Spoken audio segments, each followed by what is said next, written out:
নমস্কার বন্ধুরা, দীপালিস কিচেনে আরও একটি নতুন পর্বে আপনাদের সকলকে স্বাগত জানাচ্ছি।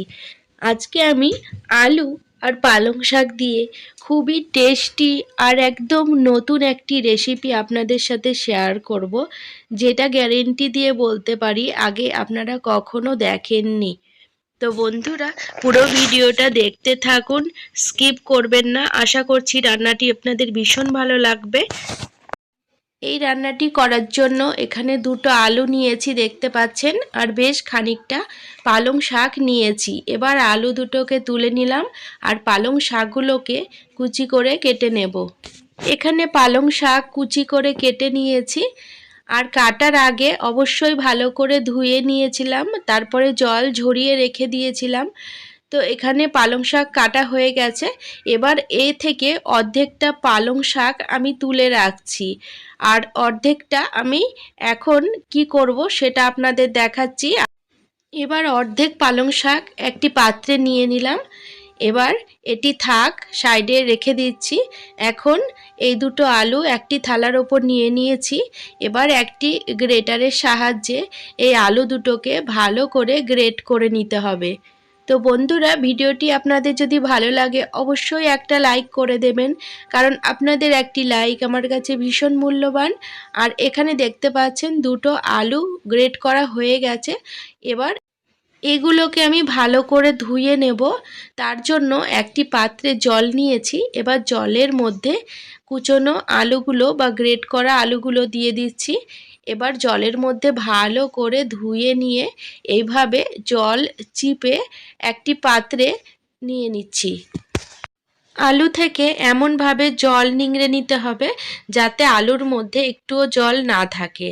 তো বন্ধুরা, এই রান্নাটি যদি ভালো লাগে অবশ্যই চ্যানেলটিকে সাবস্ক্রাইব করে বেল নোটিফিকেশনটা অন করে রাখবেন, তাতে আমি যখনই নতুন ভিডিওর আপলোড দেব তার নোটিফিকেশন আপনারা সকলের প্রথমে পেয়ে যাবেন। আর ভিডিওগুলো কিন্তু সময় বুঝে দেখে নিতে পারবেন। এখানে সব আলু থেকে জল নিংড়ে নিয়েছি, দেখতে পাচ্ছেন কতটা ঝুরঝুরে হয়ে গেছে, এর মধ্যে কিন্তু জল নেই বললেই চলে। এবার আগে থেকে যে পালং শাক তুলে রেখেছিলাম তার মধ্যে এই গ্রেট করা আলু দিয়ে দিচ্ছি। এবার এর মধ্যে ঝালের জন্য কাঁচা লঙ্কা দিয়ে দিচ্ছি, আর এখানে 1 চামচ জিরে গুঁড়ো দিয়ে দিচ্ছি, আর কালারের জন্য 1 চামচ হলুদ গুঁড়ো দিয়ে দিচ্ছি। আপনারা চাইলে ঝালের পরিমাণ আপনাদের স্বাদ অনুযায়ী কম বা বেশি করতে পারেন। এবার 2 চামচ বেসন দিচ্ছি। এবার বেসন দেওয়ার পরে ভালোভাবে হাত দিয়ে এটিকে মেখে নেব। তবে লবণ এখানে এখন দেব না, রান্নার আগে আমি লবণ মিশিয়ে নেব। যেহেতু পালং শাক আছে তার জন্য এখন লবণ দিলে এর থেকে জল বেরোতে পারে। তো বন্ধুরা, মাখার সময় আমার মনে হচ্ছে আরও 2 চামচ বেসন লাগবে, তো সেক্ষেত্রে আরও 2 চামচ বেসন আমি দিয়ে দিচ্ছি। তো এখানে বেসনের পরিমাণ খুব বেশি দিলে হবে না, আর এটি মাখতে গেলে বেশি বেসনের দরকারও পড়বে না বন্ধুরা, আন্দাজ বুঝে দিয়ে নেবেন। এবার আমি এই বেসন দিয়ে সমস্ত উপকরণটা ভালোভাবে মেখে নিয়েছি। এবার এটিকে একটি সাইডে সরিয়ে রাখছি। তারপরে যে অর্ধেক পালং শাক তুলে রেখেছিলাম সেই অর্ধেক পালং শাক আমি একটি মিক্সির বাটিতে নিয়ে নিচ্ছি। এবার এটিকে ভালো করে পেস্ট বানিয়ে নেব। যেহেতু এখানে আমি ছোট মিক্সির পাত্র ব্যবহার করেছি তাই আমি 2 বারে পেস্টটি বানাবো। আপনারা বড় পাত্রে একবারেই বানিয়ে নিতে পারবেন। তো বন্ধুরা, এখানে পেস্ট বানিয়ে নিয়েছি। এই দেখুন বন্ধুরা, সব পালং শাক থেকে পেস্ট বানিয়ে নিয়েছি। তো আমি 2 বারে পেস্টটা বানিয়েছি। এবার এটিকে সাইডে সরিয়ে রাখছি। এখন আগে যে পালং শাক আর আলু একসাথে মেখে রাখলাম তার মধ্যে এবার লবণ মিশিয়ে নিচ্ছি। লবণটা অবশ্যই স্বাদ অনুযায়ী ব্যবহার করতে হবে। তো লবণ দেওয়ার পরে এটি বেশিক্ষণ রাখলে চলবে না, রান্নার আগেই লবণটা মিশিয়ে নিতে হবে। এবার রান্নাটি আমি শুরু করব। তার জন্য ওভেনের ওপর কড়াই বসিয়ে নিয়েছি। কড়াইয়ে 3 টেবিল চামচ মতো তেল দিলাম। তেল গরম হয়ে গেছে। এবার পালং শাক আর আলুর মিশ্রণ এইভাবে হাতে করে নিয়ে ছোট ছোট বড়ার আকারে বা পকোড়ার আকারে ভেজে নেব। তো বন্ধুরা, এটি এক পিঠ ভাজা হোক ততক্ষণে আমি এই রান্নায় যে মশলা ব্যবহার করব তার জন্য মশলাটা বানিয়ে নিই। তো বন্ধুরা, মশলাটি বানানোর জন্য এখানে একটি মিক্সিং জারে একটুখানি আদা, 3টে কাঁচা লঙ্কা আর একটি টমেটো কুচি দিলাম। এবার একটি স্মুথ পেস্ট বানিয়ে নেব। তো এখানে দেখতে পাচ্ছেন মশলাটা তৈরি হয়ে গেছে। যেহেতু নিরামিষ রান্না করছি, তার জন্য এখানে আমি আলাদাভাবে পেঁয়াজ রসুন ব্যবহার করছি না। আপনারা চাইলে পেঁয়াজ রসুন দিয়ে তরকারিটা আরও টেস্টি বানাতে পারেন। এদিকে পকোড়াগুলোর এক পিঠ ভাজা হয়ে গেছে, এখন উল্টে দিচ্ছি, অপর পিঠও বেশ ভালো করে ভেজে নেব।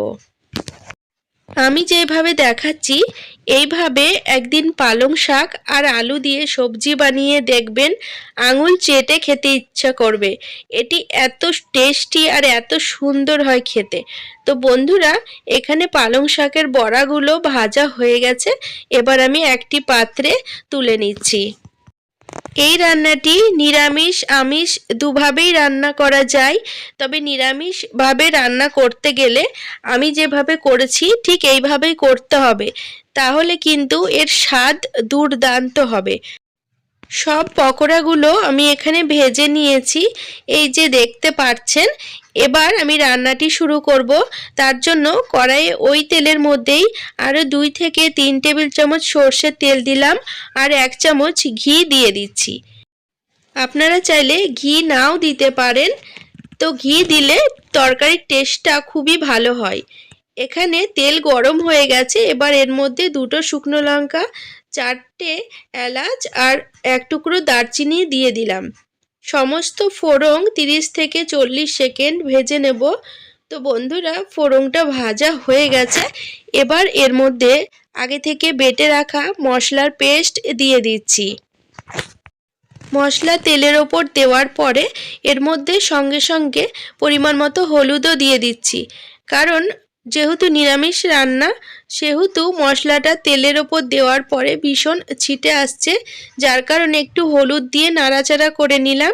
এবার এর মধ্যে 1 চামচ জিরে গুঁড়ো আর 1 চামচ লঙ্কার গুঁড়ো দিয়ে দিচ্ছি। স্বাদের জন্য লবণ দিয়ে দিচ্ছি। আগে পকোড়াতে লবণ দিয়েছি, সেই আন্দাজ বুঝে লবণটা দিলাম। এবার এখানে 1 চামচ চিনি দিয়ে দিচ্ছি। তো এই সমস্ত উপকরণ দিয়ে মশলাটা খুবই ভালো করে কষিয়ে নিতে হবে। চিনি দিলে এর স্বাদ কিন্তু খুব ভালো হয় বন্ধুরা, তবে বেশি চিনি দেওয়া যাবে না, অল্প স্বাদ অনুসারে চিনিটা দিতে হবে। মশলা এখানে কষা হয়ে গেছে, এবার আগে থেকে বেটে রাখা পালক পাতার পেস্ট এর মধ্যে ঢেলে দিলাম।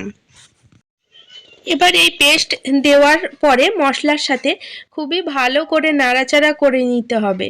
যেহেতু পালং শাক কাঁচাই বেটেছিলাম, যার কারণে এই মশলার সাথে পালং শাকটা একটু কষিয়ে নিতে হবে ভালো করে, না হলে পালং শাকের কাঁচা গন্ধটা যাবে না।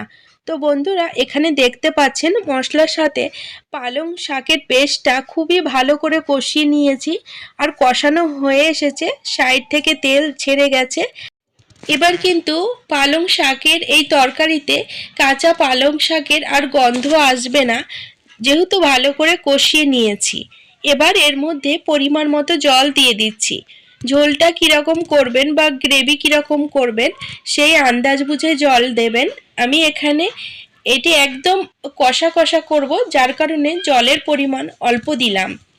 ঝোলটা ফুটতে শুরু করেছে, এবার একবার নাড়িয়ে দিচ্ছি আর এর মধ্যে আগে থেকে তুলে রাখা আলু আর পালং শাকের পকোড়াগুলো দিয়ে দিচ্ছি। তো পকোড়া দেওয়ার পরে একবার ভালো করে নাড়িয়ে দিচ্ছি আর 2-3 মিনিট রান্না করব এইভাবে। যতক্ষণ না এটি একদম ঘন হয়ে আসছে ততক্ষণ নাড়াচাড়া করে রান্না করব। তো বন্ধুরা, দেখতে পাচ্ছেন অনেকটা ঘন হয়ে এসেছে আর এটি দেখতে কত সুন্দর হয়েছে, ওপরে তেল বা ঘি ভেসে উঠেছে। এবার আমি স্বাদ মতো গরম মশলা গুঁড়ো দিয়ে দিলাম আর ওপর থেকে আরও 1 চামচ ঘি দিয়ে দিচ্ছি। তো লাস্টে গরম মশলা আর ঘি দেওয়ার জন্য এর গন্ধটা কিন্তু খুবই সুন্দর আসবে বন্ধুরা। এই পালং শাকের রান্নাটা যেহেতু আমি নিরামিষভাবে করলাম, তার জন্য এতে আমি ঘি দিয়েছি। এখন একবার নাড়িয়ে দিলাম আর দেখতে পাচ্ছেন এটি কত ঘন হয়ে এসেছে। এবার আমি এটিকে নামিয়ে নেব। তো বন্ধুরা, এইভাবে আলু আর পালং শাকের তরকারি রান্না করে দেখবেন। ভাত বা রুটি, পরোটা, পোলাও সব কিছুর সাথে ভীষণই ভালো লাগবে। আপনারা তো অনেকভাবেই পালং শাক রান্না করেন, এইভাবে একদিন রান্না করে দেখুন আর আমাকে কমেন্ট বক্সে অবশ্যই জানাবেন কেমন হয়েছে।